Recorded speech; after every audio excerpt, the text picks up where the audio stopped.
telling you. I'm going with Jet's expertise. He knows more about this than I do. You can use the bee brush on it a little bit to... But how are they going to fall down into it when there's just a whole bunch of... there's bee space. They'll fall on top of it and grow down. They'll automatically go down? They won't automatically fly up? Yeah. Oh, yeah, maybe their instinct. Yeah, maybe we'll leave a couple open. Yeah, why don't you leave a couple of them out? I don't know how you get it in there otherwise. They would go on top. When you pour them into a box, you pour them in with all those in. Oh, okay.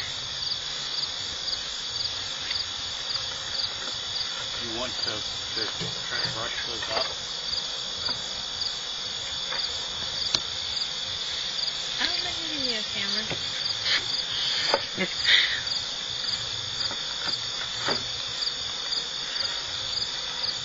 Well, that'll hold that nice and still. Wow. Now, what's he going to slide them down with? We're going to smack them with a sledgehammer.